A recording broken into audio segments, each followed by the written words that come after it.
I want you to imagine, wherever you are listening to this right now, that you are just taking a walk. Right, just a normal afternoon stroll. Exactly. You're strolling past this really quiet, unassuming canal in the Netherlands. Sounds nice. It is. It's a completely picturesque, mundane European scene. You know, you hear the gentle rippling of the water. You see a few small islands dotted with trees. Maybe a few ducks. Yeah, exactly. You notice some ducks gliding across the surface. But you are entirely unaware that as you stroll along the muddy edge of this water, you're actually standing on the contested, heavily guarded borders of an authoritarian imperial state. Which is just wild to think about. It really is. You are walking past a sovereign nation with its own distinct constructed language, its own dedicated military, a deeply complex history of warfare, and strict, legally binding constitutional laws protecting those very ducks you are watching. It sounds like the premise of a high fantasy novel, right? Yeah. Or maybe a really elaborate tabletop game. But it is an absolute documented reality. The juxtaposition of this tranquil, everyday Dutch landscape with the intense, highly structured political reality superimposed right on top of it is just brilliant. Welcome to our deep dive. Yeah. So today, our goal is to essentially give a full explanation of the Great Stanlandic Empire. Yes, the Great Stanlandic Empire. And we are pulling all of our information directly from this incredibly detailed MicroWiki encyclopedia page dedicated to the empire, as well as the official Stanland government website. And our mission here is to unpack exactly how a modern micronation of, well, just about 15 people actually operates. Right. We aren't just going to skim the surface. We're going to look at the mechanics of their lore, their turbulent foreign relations, their military history, and most importantly, how they have built a fully functioning society from the ground up. And I really want to frame this conversation right from the start for you listening. If you're sitting in your car right now or, I don't know, making dinner, and you think this sounds like just a quirky internet novelty. Which is easy to assume. Very easy. But I want to challenge that assumption. What we have here is a fascinating, almost unprecedented psychological and sociological case study of community building. Absolutely. It is world building made manifest in the physical world. Yeah, this is the human desire for order, for meaning, and for a shared narrative, but played out on a 2.2 square kilometer patch of a Dutch canal. You know, what's fascinating here is when you strip away the massive scale of a traditional nation state. Like the macro politics. Exactly. When you take away the UN seats and the trillion-dollar GDPs, you are left with the raw, naked mechanics of statecraft. Right. How do you actually convince a group of human beings that a patch of grass is a sovereign nation? How do you enforce laws without a police force? Yeah, how do you create a shared identity out of thin air? Stanland answers all of these questions in real time, and they do it with a level of bureaucratic sincerity that is honestly awe-inspiring. Okay, let's unpack this, because every nation has to start somewhere, usually with a declaration. Right. And the sources show that the Great Stanlandic Empire officially declared independence from the Netherlands on March 25, 2025. But they weren't called Stanland at first, were they? No, when I was looking through the initial documents, their original founding name was Mtopia. Mtopia, right. But what really struck me is that it only took them 10 days to completely abandon that identity. Wow, 10 days. Yeah, they realized the name Mtopia wasn't working, so within a week and a half, they changed the national name to Stanland and completely redesigned their flag. That is a fast pivot. It is. So from a macro-political standpoint, how do we interpret a state pivoting its entire identity that quickly? Well, it highlights the unique agility of a microstate.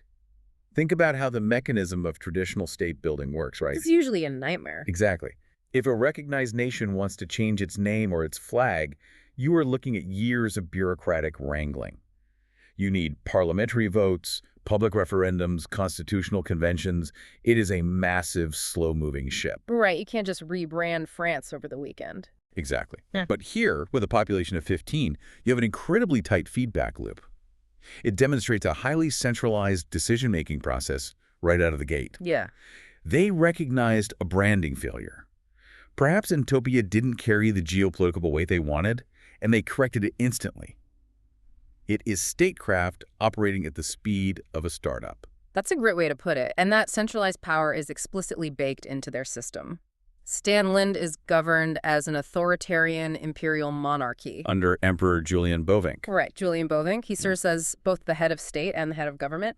And the territory he rules over is geographically complex. It's not just like a single square of land. No, it is essentially an archipelago nation situated within a canal system. Okay. You have mainland areas, which they have designated with significant bureaucratic weight. They call them the Christian province of the Northern Canal and the First Order of the Julian Bovink Canal. Those are some very official-sounding names. Very. And then you have the founding islands, which serves as the historical core of the nation. So that's Marshall, Encore, 313, Recovery, and Revival. So you have this 2.2 square kilometer territory split between mainland and islands. Naturally, they needed a capital. Right, the seat of power. And the way they chose their capital is fascinating. In March 2026, the emperor and the royal family apparently couldn't reach a consensus on where it should be. Which is funny for an authoritarian monarchy. Yeah. Despite being an authoritarian monarchy, they held a massive 5-hour election. I saw the breakdown of the votes, and it was a razor-thin margin that revealed a real split in their population. The mechanism of that election is what is so revealing, though. It was a hybrid election conducted both online and in person. Yes, exactly. And the online voters overwhelmingly favored a territory called Harania. But the in-person voting completely flipped the results. The physical, on-the-ground loyalists pushed all their support behind a different territory, Huister Bovink. Oh, wow. Yeah, and that surge in physical votes secured its status as the capital. What's fascinating here is the immediate reliance on democratic mechanisms to solve a royal dispute. Right. You have an emperor who, in theory, could just point to a map and say, that is the capital. But by delegating the choice to a hybrid vote, he is legitimizing his own rule. He's getting buy-in. Exactly. He is allowing the citizens to feel invested in the geography of the state.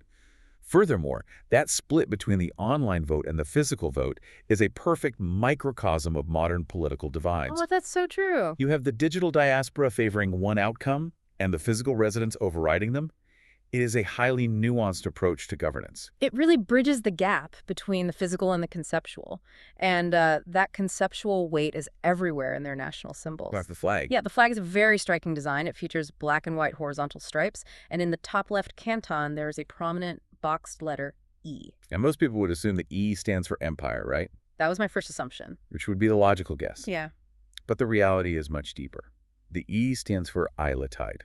Isletide. Right. That is a word from their own constructed language, and it translates to forever. Wait, a constructed language? They built their own language. They did. And this is a crucial mechanism of establishing sovereignty. When a group of people wants to separate from a larger nation, in this case the Netherlands, one of the most effective ways to build a cognitive wall between us and them is language. Oh, that makes so much sense. By creating a distinct language complete with an active documented dictionary, they are isolating their culture in a way that physical borders simply cannot achieve. Wow. So, returning to the flag, the symbol E for Isletide explicitly represents the belief that Stanland will stand eternally. They really aren't playing around. Not at all. They are not building a temporary clubhouse. They are building a state with the explicit intention of endurance, stability, and historical continuity. It is a massive psychological projection. They are projecting permanence. You see it in their national motto, too, Glory for Stanland, which is also the title of their national anthem. Right. But where their symbolism gets really charming and honestly incredibly pragmatic is their national flower. Oh, the lavender. Yes, it is the lavender. And the reason it is the national flower is simply because it is the only flower naturally growing in the newly elected capital territory. I love that detail so much. It's so practical. It is a perfect example of tying national identity directly to the specific ecology of their claimed land. They are working with the reality of their 2.2 square kilometers. Yeah. They didn't arbitrarily pick a rose or a lotus. They looked at the dirt in their capital, saw lavender, and elevated it to a sacred national symbol. Now, beyond symbols, they also tackled economics. Of course. On April 13th, 2026, they conducted their first official transaction at the National Stanlandic Bank, utilizing their own currency, the Blatt. The Blatt. And they officially pegged one Blatt to €1. But this is where I have to push back a little bit. Okay, let's hear it. I'm looking at the scale here. We are talking about a population of 15 people. The sources cite an estimated GDP of 1,734 euros. Can we genuinely compare this to statecraft? I mean, if a group of friends forms a highly organized group, creates a flag, and pegs their internal tokens to the euro. Does that actually make it a functioning economy or an empire? It is the eternal question of micronationalism, and it is a totally fair critique. But we have to look at the mechanism of what they're doing. Okay. How does any currency work? How does the US dollar or the euro function? I mean, it's just belief, right? Exactly. It operates on fiat collective belief. Mm-hmm. A dollar bill has value solely because a collective group of people agree that it does. The mechanism of the illusion is identical whether it is 300 million people or 15 people. That's a really good point. They instituted a national bank. They pegged the currency to stabilize it against an external macroeconomy. They are generating a distinct national identity and economic framework entirely independent of the Netherlands. So the scale doesn't invalidate the process. Precisely. The scale is micro, absolutely.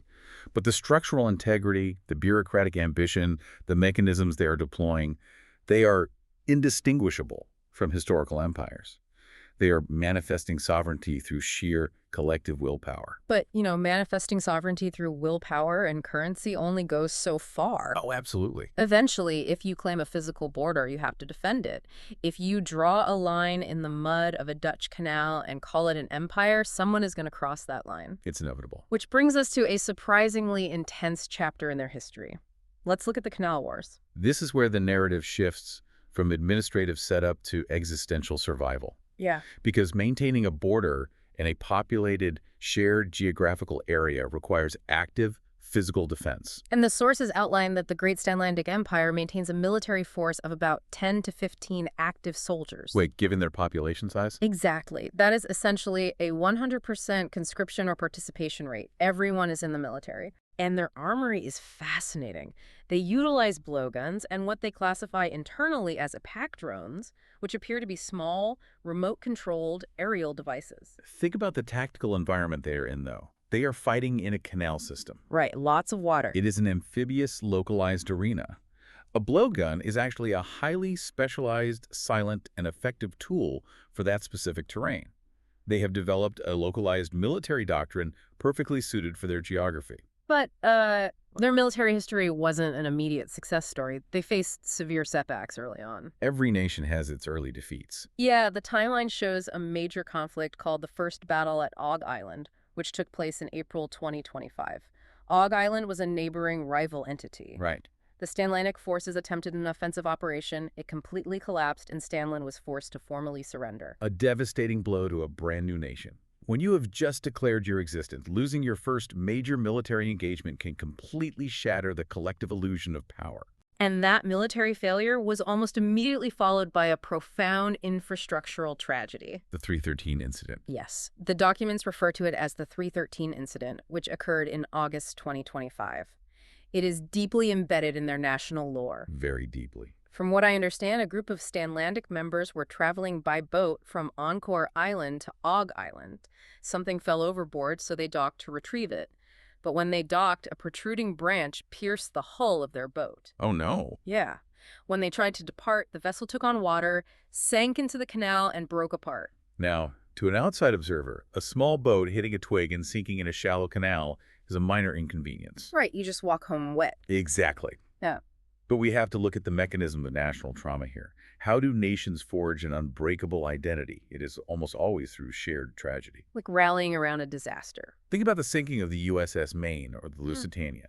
The physical scale of the 313 incident is small, but the sociological impact is massive. The loss of that vessel is recorded in their history as a major turning point. They even built a physical 313 memorial to commemorate the event. Wow. This is how ancient myths begin. A hyperlocal event is magnified through the lens of national importance to become an enduring symbol of resilience. The sunken boat becomes a martyr for the state. And that shared trauma really seemed to galvanize them because their tactics evolved drastically. They got more aggressive. Much more. A few months later, in October 2025, we see a massive escalation. They executed what their history books call the Inran Halloween bombing. The Halloween bombing. Yeah. Stanlandic forces carried out an aerial action against the capital of their rival, Og Island. They dropped 2 improvised devices over the area, resulting in minor flooding. And those improvised devices. Water balloons. The terminology is what matters here, though. I know, it's amazing. They do not call it throwing water balloons at our neighbors. Yeah. They classify it as an aerial action, an improvised device, a bombing run. The psychological framework they apply to their actions elevates the stakes. Yeah. When you are operating within the reality of a micronation, the physical materials might be mundane latex and tap water, but the intent, the tactical coordination, and the geopolitical ramifications are entirely serious. They're projecting power from above. But, the clash between their internal serious reality and the external mundane reality is never more apparent than in an event recorded as the Grass Attack. Oh, this one is unbelievable. It really is. This took place in November 2025, and it is arguably the most fascinating conflict in their history. Because it represents a literal existential threat to their civilization. Exactly.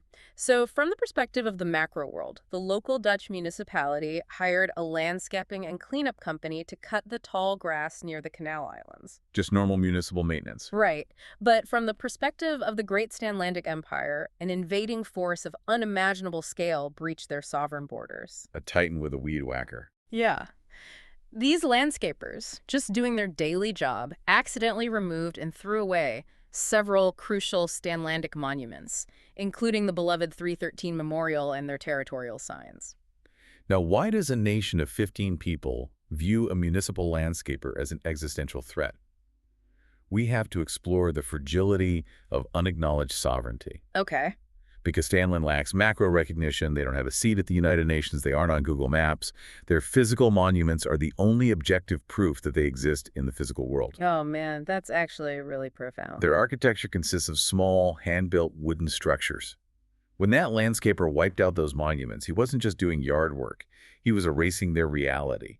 He was wiping away their history. Yeah, without those monuments, it's just a canal again. Precisely. Mm-hmm. The fact that they formally named it the Grass Attack and documented the lost monuments is a testament to how fiercely they have to fight just to maintain their physical footprint in a world that doesn't know they are there. It is a constant battle against erasure. But they survived the Grass Attack, and their resilience culminated just a month later in their greatest military triumph. The Day of the Canal. Yes, December 11th, 2025. This was a coordinated multi-front assault aimed at ending the year-long conflict with Og Island once and for all. It was their D-Day, a highly strategic operation. Yeah. They didn't just charge in, they split their forces. Half the military secured a northern checkpoint, while the main vanguard moved directly toward Inren, the capital of Og Island. And the diplomatic tension during this battle was palpable. They reached the Inren Tower, which was defended by the Free People's Republic of Inren. Right. Before the final clash, the Inren forces actually tried to negotiate. They tried to convince the Stanlandic generals to abandon their empire and help reform an old, decaying state called Fortopia. A last-ditch diplomatic effort. Exactly. But the Stanland general refused, delivered a critique of why Fortopia was a flawed state, and ordered the attack to resume. It was ruthless. They captured the Inren Tower in 10 minutes. They had a full control of the capital within 20 minutes. And to seal the victory, they dropped another water balloon payload on the center of the territory to force a definitive surrender. It was a total sweeping victory.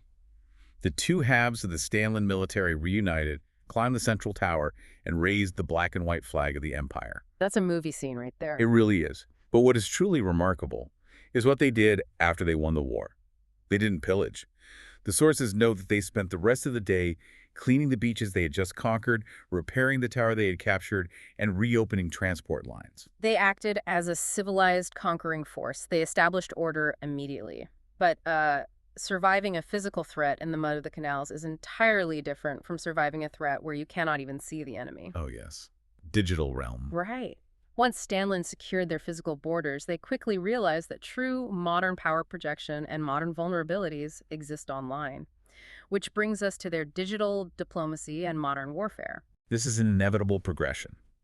For a digital native population, securing a patch of dirt is only half the battle. Yeah. If your citizens communicate, organize, and govern online, then your digital servers are sovereign territory. Let's look at how they handle cyber threats.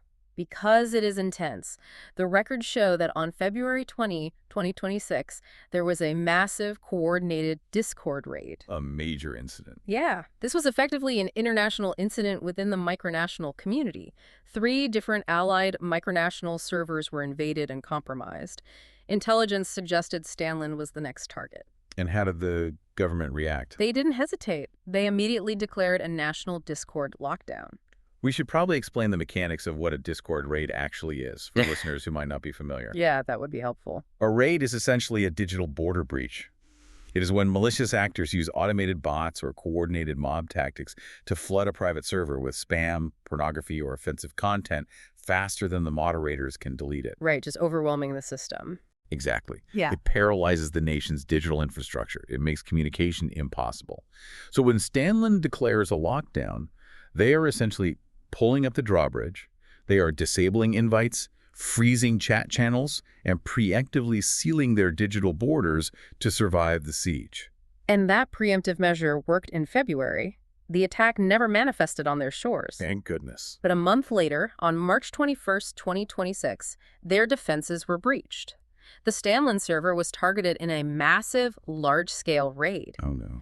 Now, relying strictly on the source documents and just reporting what happened neutrally, this raid involved flooding their territory with highly offensive anti-Jewish and anti-Christian hate speech. Okay.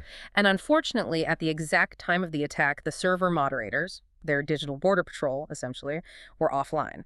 So this raid occupied their territory for a significant period before any defensive action could be taken. From a structural standpoint, this is a profound crisis of sovereignty. When your nation exists largely in a digital server, a hate raid isn't just online harassment. It is a hostile occupation of your homeland. It prevents your citizens from gathering safely. The response from the government reflects the severity of this. What did they do? The emperor himself issued a formal public apology to the citizens for the failure in national defense. And immediately following that, they implemented a massive overhaul of their security measures and moderation bots to ensure their digital borders could never be breached so easily again. And this digital presence isn't just about defense, it extends heavily into their foreign policy. They are very active internationally. Stanland is deeply embedded in the international micronational community. They are signatories of NATO, the Micronational Alliance Treaty Organization, which boasts over 100 member states. That's a huge alliance. Yeah, they are part of MicroBRICS. They belong to the Friendly Micronation Pact or the FMP.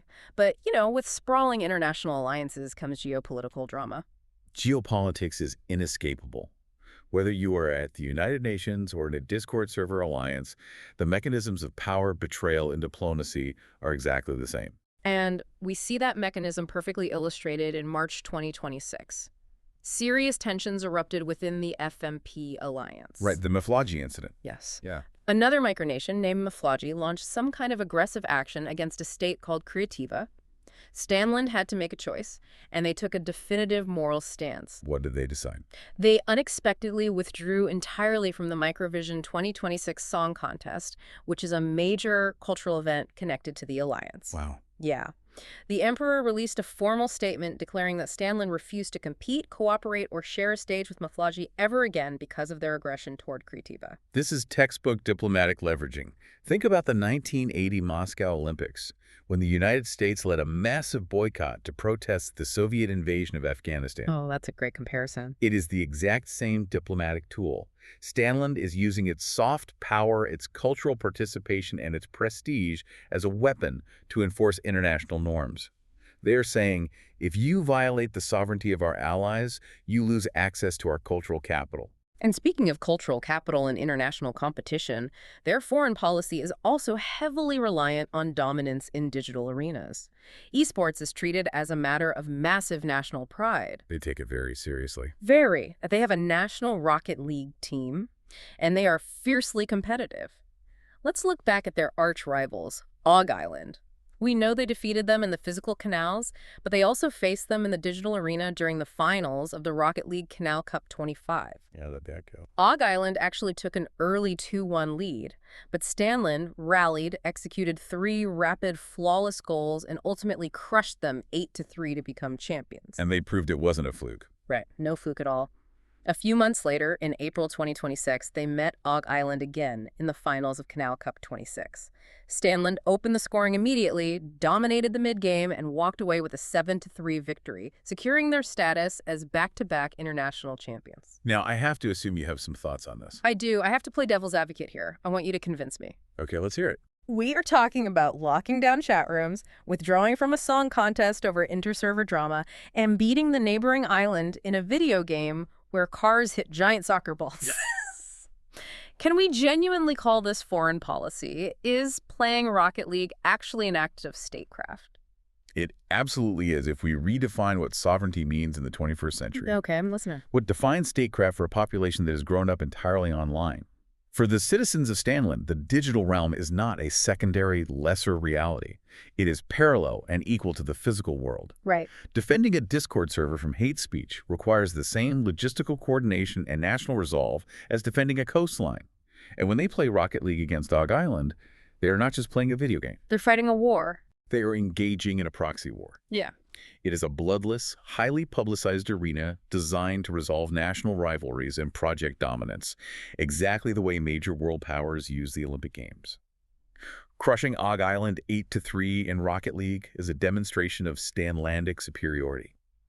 Asserting digital dominance is a legitimate, critical pillar of their national security. That is a brilliant reframing. If the digital world is their primary shared space, then dominating that space is how they prove their empire is strong. Exactly. But, to truly understand why the citizens of Stanland fight so fiercely for their nation, whether they are taking back a wooden tower in the mud or deploying moderation bots during a hate raid, we have to look inward. At the people themselves. Right. We have to look at the culture, the lifestyle, and the society they are fighting to protect. The culture of a nation is its heartbeat. A flag and a military are just the shell. The culture is what actually gives the borders meaning and makes the citizens want to stay. So, what does a citizen of the Great Stanlandic Empire actually do on a daily basis? What do they eat? What do they listen to? Let's start with the cuisine, because the sources detail a hyper-specific culinary identity. Ooh, I love this part. The undisputed national dish is the Stanlandic meatball sandwich. This consists of freshly prepared meatballs, stuffed with cheese, served on hearty bread, and absolutely drenched in something called canal sauce or canal sauce. Canal sauce is a foundational pillar of their culture. It is a homemade signature condiment produced entirely within Stanland. It is an instant classic, and the citizens reportedly put it on almost everything they consume. They even put it on their other famous national dish, the Stanlandic pizza. But it is not your standard round pizza. No. By national tradition, it is strictly square-shaped, adapted specifically to Stanlandic tastes, and again, heavily dressed in canal sauce. Naturally. I want you to imagine eating that square, saucy pizza while listening to the national music. Because the music scene in Stanland is incredibly intense. It is heavily influenced by specific electronic genres, namely gabber and hardstyle. For those unfamiliar, gabber and hardstyle feature a high BPM, heavily distorted, aggressive, and incredibly energetic sound. It's very intense. It is deeply rooted in broader Dutch electronic music culture for the 90s and 2000s. Yeah. But Stanland hasn't just adopted it. They have made it the official sound of the state. The national anthem itself, Glory for Stanland, has an official, state-recognized hardstyle remix. That's amazing. They have a thriving internal music production scene, notably an entity called Thunderdome Stanland, and this intense musical culture translates directly into international soft power. We mentioned earlier that they boycotted the 2026 Microvision Song Contest out of moral protest. Right. But what makes that boycott so impactful is that they were the defending champions. Back in August 2025, they won the entire international competition, which has since been renamed CanalVision, with an original track titled Espresso Macchiato. A song title that suggests a level of caffeinated manic energy perfectly in line with the hardstyle music scene. Yeah. But a culture cannot survive on gabber music and canal sauce alone. It requires intellectual infrastructure to endure. And Stanland has recognized this by establishing Stanland University. Yes, and this isn't just a reading group. It is a fully functional 2-year online educational program. Wow. 2 years. If you enroll as a citizen, you are studying highly specialized, state-sanctioned subjects. You study the constructed Stanlandic language, you study Stanlandic history to understand the Canal Wars, and my personal favorite subject, micropertriology. Which is the literal science and academic study of micronationalism itself. Right.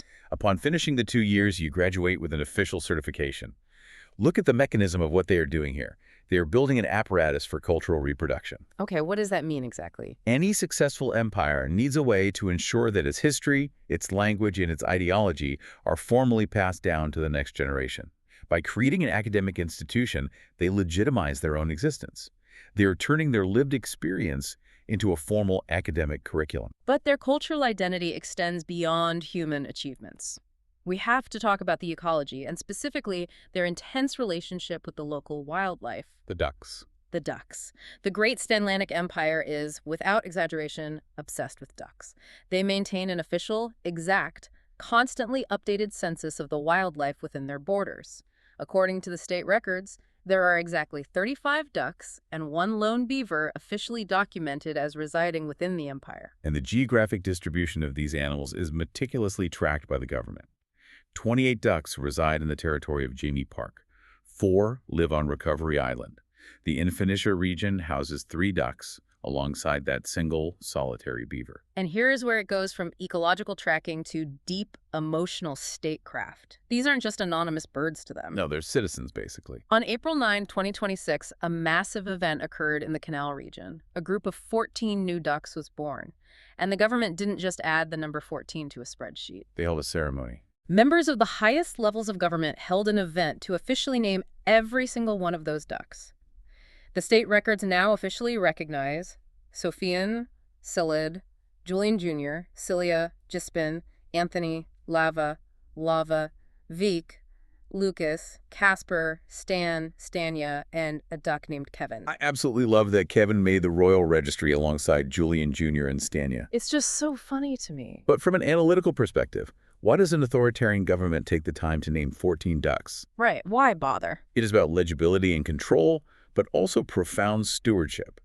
A state needs to measure and map its territory to control it. By counting and naming the ducks, by tracking their movements across different provinces, they are simulating the bureaucratic depth of a massive nation. Oh, that makes sense. Furthermore, it demonstrates an intense, almost sacred stewardship of their environment. They are demonstrating that they aren't just claiming the dirt for human use. They are taking active moral responsibility for the inhabitants of that land. The ducks are not animals. They are recognized, named members of the Stanlandic community. If you look at this culture as a whole, it is an incredible, wild syncretism. Yes, it's a huge mashup. You have broad, inherited Dutch cultural markers like gabber music and celebrating the holiday of Sinterklaas, mashed up with these hyper-specific, entirely insular inside jokes like eating square pizza covered in homemade canal sauce or holding a state naming ceremony for a duck named Kevin. It's so vivid. Picture the scene. You are a citizen of Stanland. You are eating a cheese-stuffed meatball sandwich. You have 150 BPM hardstyle music blasting out of a speaker, and you are cheering because 14 new ducks were just recognized by the emperor. It is a wildly specific, vibrant cultural identity. It is deeply specific, and it is fiercely protected. And it is crucial to understand that this intense stewardship, this cultural framework, and these societal norms are not just polite suggestions. No, they are not. They are codified. They are strictly, legally enforced by the ultimate binding authority in the land, the Stanlandic Lawful Constitution. Which brings us to our final, and perhaps most revealing, section of this deep dive, the law of the land. Reading the Stanlandic Constitution is like peering directly into the psychological anxieties and the utopian dreams of its creators. Let's start at the very top of the document. Okay, Article 1 concerns governance. The Constitution explicitly states, and I quote, "The president can never fall unless he chooses to do so himself." It is a breathtaking piece of legislation. It essentially outlaws the concept of a coup, a revolution, or a vote of no confidence unless the autocrat actively permits it. Just a blanket ban on falling from power. It legally enshrines absolute, unshakable stability at the very top of the political hierarchy. It is a defense mechanism against the chaos of the outside world. And Emperor Julian Bovink didn't hesitate to use the constitutional mechanisms to solidify that stability. He utilized Article 14, which is known as the Imperial Declaration. What was that too? This article states that the president may declare himself emperor once Stanland is deemed a stable empire. The catch: only the president has the authority to make that determination. Well, isn't that convenient? Right, and on January 26, 2026, Julian did exactly that, officially transitioning the nation from a presidency to an authoritarian imperial monarchy with the stroke of a pen. But an empire needs laws to maintain order among the citizenry, Yeah. and their approach to crime and punishment is incredibly revealing about what they value. Yeah, look at Article 2, which covers vandalism. It operates on a strict, escalating 3-tier system. The first level is dropping plastic or littering. Okay, minor offense. The second level is cutting down trees or stealing. But the third, the most egregious level of vandalism, is destroying Stanlan architecture or religious objects. And the punishment for that third tier is incredibly severe. Extremely. Well, The Constitution explicitly categorizes the destruction of their architecture as an act of terrorism, carrying a mandatory 5-year prison sentence. which, if we think back to our previous discussion, makes perfect contextual sense. Remember the grass attack? Oh, right, the landscaper. When your entire national architecture consists of small, fragile, hand-built wooden structures by a canal, knocking one over isn't just a misdemeanor property crime. It is an attack on the very existence of the state. It is an attempt to erase them. Therefore, the law treats it as terrorism. And true, violent terrorism or murder is dealt with even more harshly under Articles 4 and 5. Terrorism results in a 10-year prison sentence, and murder guarantees a life sentence behind bars. Heavy stuff. But where the Constitution gets truly mind-bending, where the psychological paradox of this nation really comes to light, is when you look at the age limits. Articles 6, 8, and 10 outline the rights and restrictions of minors. This is the moment where the demographic reality of the nation's founders shines brightly through the dense legal text. In the Great Stanlandic Empire, a citizen is granted the right to vote in political elections at the age of 10. They can also enlist in the national military at the age of 10, provided they have a parent's permission. 10 years old. But once they hit 12 years old, they can join the military purely on their own volition, no parents required. However, under Article 8, engaging in sexual activity is strictly banned until the age of 18, and consuming alcohol. That requires explicit parental permission, regardless of how old you are, it seems. It is a phenomenal, almost poetic juxtaposition. You have an individual who, at 12 years old, is legally empowered by the state to take up arms, wield a blowgun, and defend the sovereign borders of the empire in physical combat. A literal soldier. But that same decorated, battle-hardened soldier needs to go home and ask their mother for permission to have a sip of a beer. It's so funny. What does this tell us? It tells us that the authors of this Constitution are likely young. They are projecting adult geopolitical power, military service, voting rights, imperial decrees, but they are simultaneously constrained by the actual physical reality of being adolescents living under their parents' roofs. It is a beautiful contradiction. It really is. It is world building colliding with homework and curfews. But perhaps the most fiercely enforced law in the entire Constitution brings us right back to the wildlife. The ducks. Article 13 is dedicated entirely to ducks. The legal text is completely unambiguous. Ducks may not be harmed. You may not hurt ducks. The penalty for violating this, a mandatory 2-year prison sentence. And the document explicitly, aggressively forbids the eating of ducks under any circumstances. And the message is clear. Do not touch Kevin. Absolutely. Do not touch Kevin, Sophian, or Julian Jr., or you are doing 2 years of hard time. And balancing these highly specific, somewhat eccentric laws are sweeping, incredibly progressive human rights declaration. Yes, the human rights clauses are robust. Article 9 explicitly bans racism and slavery and demands that all products within the empire must be made by paid workers. Article 12 guarantees freedom of religion, allowing citizens to believe whatever they want, with the highly specific caveat that no one must be harmed or sacrificed. It is always good to have the no human sacrifice clause explicitly codified in your foundational documents, just in case. Better safe than sorry.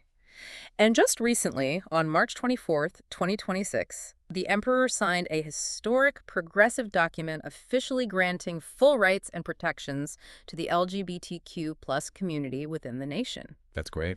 So when you step back and look at this Constitution, you see a document that bans racism, protects queer rights, allows 10-year-olds to vote, threatens 5 years in prison for breaking a wooden bench, and fiercely protects the bodily autonomy of 35 ducks. If we connect all of this to the bigger picture, a constitution like this is not really about the practical, logistical enforcement of the law. Right, because how could it be? Think about it. How do you actually enforce a life sentence or a 5-year prison term in a nation of 15 people? Where is the prison? Who is the warden? They don't have a prison island yet. Right. The Constitution is not a penal code. It is functioning as a moral manifesto. It highlights this fascinating blend of childhood constraints, like meeting a parent's permission for alcohol, intertwined with incredibly serious progressive adult ambitions, like anti-terrorism legislation and universal human rights. It is a pure, unfiltered distillation of the founders' internal values. They are writing down their exact vision of a perfect world. It is a utopian vision built entirely on their own terms in their own backyard. And that brings us to the end of our deep dive into the Great Stanlandic Empire. We covered a lot of ground today. We really did. We have pulled all of these disparate threads together to see the whole tapestry of what they have achieved. We started by looking at a timeline that noted a random car accidentally driving into a Dutch canal and polluting the water back in December 2023. A very mundane event. And from that mundane, hyper-local accident, the people in that area decided they needed to take control of their environment. They set the stage for an empire. They manifested a recognized community out of thin air. They forged their own language to separate themselves. They weathered the trauma of sunken boats. They launched water balloon bombardments. They triumphed in International Rocket League esports tournaments. They produced hardstyle anthems. And they drafted deeply moral, duck-centric legislation. They built a world. They built a world. So if you are listening to this on your commute or while you are walking your dog, you might be wondering, why should I care about Stanland? You likely live thousands of miles away from these specific Dutch canals. It's a fair question. You should care, because Stanland is a beautiful, extreme, and incredibly transparent example of the fundamental human need for order. We all crave community. We all crave a shared narrative to make sense of the world. Absolutely. If you look back through the annals of history, every mighty nation, every sprawling empire that covers textbooks today likely started with the exact same mechanism. A small group of people drawing a line in the dirt, or in this case, a line in the canal mud, and agreeing to a shared set of rules. The scale is different, but the human impulse is identical. They are participating in the oldest human tradition we have, looking at each other, deciding who we are, and codifying what we stand for against the outside world. Exactly. And I want to leave you with a final provocative thought to mull over today. The citizens of Stanland built an entire functioning political reality. They built a unique, syncretic culture. They built an economy based on the blat. And they built it all out of a few tiny canal islands, a Discord server, and sheer, unapologetic imagination. It's inspiring, honestly. It is. I want you to look at your own life right now. Look at your tightly knit friend groups. Look at the group chats and digital communities you log into every single day.